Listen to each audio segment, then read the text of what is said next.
السلام علیکم دوستو، جان رکھو اللہ تمہارے دل سے کسی چیز کا خیال اس وقت تک نہیں نکالتا جب تک تمہارے نصیب میں اسے ملنے کی گنجائش باقی رہتی ہے۔ اللہ اپنے بندے کی ہر حالت کو بخوبی جاننے والا ہے۔ کون کتنی خوشحالی سے چل رہے ہیں اور کون کتنے حالات میں ہیں، کون کتنے تقوی والے ہیں اور کتنے نافرمان ہیں، سب کا حال اس پر آیا ہے۔ لیکن وہ رحمان اور رحیم بھی ہے۔ جب وہ اپنے بندے کو کوئی چیز دینا چاہتے ہیں نا تو اس چیز کا خیال بھی بندے کے دل میں پیدا کر دیتا ہے۔ نبی کریم صلی اللہ علیہ وسلم نے فرمایا کہ دعا بھی تقدیر سے ہی ہے۔ جان رکھو کہ اللہ تعالیٰ تمہارے دل میں کسی ناممکن دعا کا بار بار خیال لا رہا ہے اور تمہارے دل میں ایک ہی دعا بار بار گردش کر رہی ہے، اور تم ہر حال میں اللہ کی کن فیکون کے امیدوار بن کر اپنی دعاؤں کی قبولیت کے منتظر ہو۔ تو سنو، نبی کریم صلی اللہ علیہ وسلم نے فرمایا تمہارا رب بڑا باحیا ہے، شرمیلا اور کریم ہے۔ اسے اس بات سے شرم آتی ہے کہ اس کا بندہ اس کے سامنے اپنے ہاتھ پھیلائے اور انہیں خالی یا نامراد لوٹائے۔ یاد رکھو تمہارا رب دعاؤں کا سننے والا، دعاؤں کا قبول کرنے والا، وہ سب کی پکار کو سنتا ہے جس کی خدائی بہت لامحدود ہے۔ وہ اپنے نہ ماننے والے کو بھی رزق سے محروم نہیں کرتا۔ وہ تمام اسباب پر اپنی حکمرانی کا خود مختار ہے۔ یاد رکھو وہ مسبب الاسباب ہے۔ وہ جب چاہے جس وقت چاہے ناممکن کو ممکن سے بدل سکتا ہے، بے جان چیزوں کو جاندار سے بدل سکتا ہے، بن موسم کے پھل دے سکتا ہے، مردہ زمین سے جاندار کو پیدا کر سکتا ہے، وہ آگ کو پھول بنا دے، وہ لوہے کو موم بنا دے، وہ بن بارش سبزہ اگا دے، وہ آگ کے اندر ہریالی کو اگا دے۔ میرے رب کا قرآن خود کہتا ہے بھلا وہ کون ہے جو بے قراروں کی پکار کو سنتا ہے، ان کی دعاؤں کو قبول کرتا ہے، ان کی تکلیفوں کو دور کرتا ہے، اور جو تمہیں زمین کا خلیفہ بناتا ہے۔ کیا پھر بھی تم کہتے ہو کہ اللہ کے علاوہ دوسرا کوئی خدا ہے؟ نہیں، بلکہ تم میں سے بہت کم لوگ نصیحت کو قبول کرتے ہیں۔ وہ ایسے کام بنا دیا کرتا ہے کہ لوگوں کے وہم و گمان میں بھی بات نہیں ہوتی، لیکن اللہ تعالیٰ ان چیزوں کے ظہور اور تکمیل کے لیے ایسے اسباب پیدا کر دیتے ہیں کہ انسانی عقلیں دنگ رہ جاتی ہے، کیونکہ ہماری ظاہری آنکھیں صرف ظاہری حالات کو دیکھتی ہے، مگر اللہ جانتا ہے جو تم سے چھپا ہوا ہے۔ وہ غیب کے سارے خزانوں کا مالک ہے۔ میرے رب کا قرآن کہتا ہے اللہ کی طرف لوٹ آؤ، وہ ہر شے تمہاری طرف لوٹا دے گا۔ یقین کرو اللہ کا وعدہ سچا ہے، یہ دنیا کی رونق تمہیں دھوکے میں نہ ڈال دے۔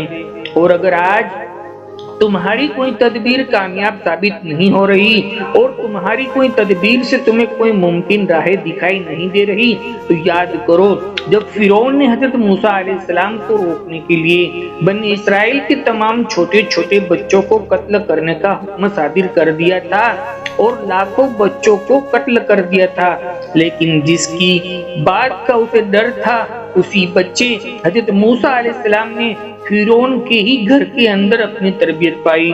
یہ میرے اللہ کی خفیہ تدبیریں ہیں۔ اللہ نے جو تمہارے لیے لکھ دیا ہے وہ ہو کر ہی رہتا ہے۔ تمہارے رب کی تدبیر اتنی بہترین ہوتی ہے، ایک انسان کبھی بھی اپنے وہم و گمان میں سوچ بھی نہیں سکتا کہ میرے رب نے میرے لیے کیسے کر دیا، بس تم سوچتے رہ جاتے ہو۔ میرا رب خود تم سے قرآن میں فرما رہا ہے اور آسمان سے زمین تک ہر کام کی تدبیر اللہ کرتا ہے، اور اللہ کی تدبیر سے سب سے بہتر تدبیر ہوتی ہے، اور وہ اپنے فیصلوں کو عمل میں لانے کی حکمت کو جانتا ہے۔ اور کیا تم نے کبھی زمین پر غور کیا کہ جس زمین میں تم رہتے ہو، جس کی سطح پر بچھے ہوئے یہ رنگ برنگی پہاڑ اور پہاڑوں سے گرتے ہوئے جھرنے اور اس میں سے نکلتے ہوئے چشمے، اور جن چشموں اور کنووں کے پانی سے تم خوب لطف اندوز ہوتے ہو، کیا سب کچھ اس قادر مطلق اللہ کی قدرت کے بغیر ممکن ہے؟ ہمارا علم محدود ہے، ہماری سوچ محدود ہے، اور اس کے سامنے سارے زمانے آیا ہے۔ وہ کاتب تقدیر ہے، وہ علم اور حکمت والا ہے۔ جان رکھو، جس نے بنا کسی نمونے کے تمام کائنات کو تخلیق کر دیا۔ کتاب وہ تمہاری چھوٹی چھوٹی خواہشات کو ادھوری چھوڑ سکتا ہے؟ اور کیا تم جانتے ہو کہ اللہ ناممکن دعاؤں پر اپنا کون فیکون کب فرماتا ہے؟ اور وہ کون سی ایسی چیزیں ہیں جو تمہاری دعاؤں کی قبولیت کے اندر رکاوٹ کا سبب بنتی ہے؟ تو جان لو، تمہاری ہار کا سبب تمہارے یقین کی کمزوری ہوتی ہے، کیونکہ جب تم ناممکن کے وسوسوں سے اپنی ہمت ہار کر مایوس لگتے ہو نا، تو شیطانی وساوس تمہاری سوچ پر غلبہ پا لیتے ہیں۔ اس مہربان رب سے تمہیں نا امید کرتے ہیں تاکہ تم گمنام اندھیری وادیوں کے اندر بھٹک جاؤ۔ میرا رب قرآن میں فرماتا ہے، تم اپنے نفس اور شیطان کی برائی سے، ان کے وساوس سے اللہ کی پناہ مانگا کرو۔ جان لو، خدا کی خدائی میں آئے دن عجائبات ہوتے رہتے ہیں۔ جس کی طرف تم اپنی نگاہ ڈالو گے، وہاں قدرت کے کرشمے غیر معمولی واقعات کی شکل میں تمہیں نظر آتے ہی ہوں گے۔ آسمانوں میں، زمینوں میں، دریاؤں میں، انسانوں میں، جانوروں میں، ہواؤں میں اور فضاؤں میں۔ اور جان رکھو، وہ رب تمہاری ضرورت کی ہر وہ چیزیں جو بن مانگے تم تک پہنچا رہا ہے، جس کے بغیر تمہارا گزارا ممکن ہی نہیں ہے۔ تو تم نے یہ کیسے سوچ لیا کہ تم اللہ سے اپنی ضرورتیں مانگو اور وہ رب تمہیں اسے محروم رکھے؟ جان رکھو، جب تم ناممکن چیز اپنے رب سے مانگتے ہو نا، تو وہ رحمان تمہیں ناممکن راستے سے اور ناممکن ذریعے سے اور ناممکن سبب سے تمہیں عطا کر دے گا، ایسے راستے سے جس کا تم نے کبھی گمان بھی نہ کیا ہوگا۔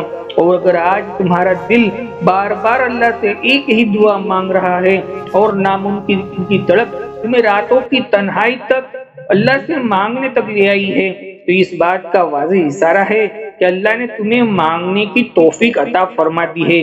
یاد رکھو، نصیب لکھنے والی ذات جو دلوں میں خواہش کو ڈالتی ہے، ان خواہشوں کو قسمت میں بنانے پر بھی قادر ہے۔ ایسا وقت بھی بہت جلد آئے گا کہ آپ کی آنکھیں آپ کے اپنے لیے معجزہ بناتے ہوئے دکھائے گی، جیسا حضرت ایوب علیہ السلام کی بیماری بھی دور ہوئی اور اللہ نے ان کا کھویا ہوا سب کچھ دوگنا کر کے ان کو لوٹا دیا۔ حضرت یوسف علیہ السلام کنویں میں ڈالے گئے، الزامات بھی لگے، جیل بھی گئے، لیکن اللہ نے اس کو مصر کا بادشاہ بنا دیا۔ جان رکھو، ہر واقعے کے بعد اللہ فرماتا ہے، دیکھو عقل والوں کے لیے ان میں عبرت ہے، ان میں نشانیاں ہیں، مطمئن ہو جاؤ، غم نہ کرو، ان قریب تمہارے حالات کو اللہ ٹھیک کرے گا، ایسے کامیابی کے راستے اور وسیلے فراہم کر دے گا کہ تم حیران رہ جاؤ گے۔ ان راستوں سے معجزے کرے گا جہاں سے تم نے کوئی امید بھی نہیں لگائی تھی۔ غم نہ کرے، یہ راتوں کے اندھیرے چھٹنے والے ہیں، سورج طلوع ہونے والا ہے، جو آپ کے لیے خوشیوں کا پیغام لائے گا انشاءاللہ۔ دوستو، یہ ویڈیو آپ کے دل کا تھوڑا سا بھی سکون کا باعث بنی ہو تو لائک ضرور کر دیجیے گا۔ ہماری حوصلہ افزائی کے لیے میری دل سے دعا ہے، اللہ آپ کی آزمائش کو جلد سے ختم کر دے اور آپ کی زندگی کو سکون اور راحت سے بھر دے۔ اللہ ہر قسم کے حاسدوں سے آپ کی حفاظت فرمائے۔ جزاک اللہ خیر۔ زندگی رہی انشاءاللہ پھر ملیں گے ایک اور نئے ٹاپک کے ساتھ، تب تک بندے کو اجازت دیجیے۔ اللہ حافظ۔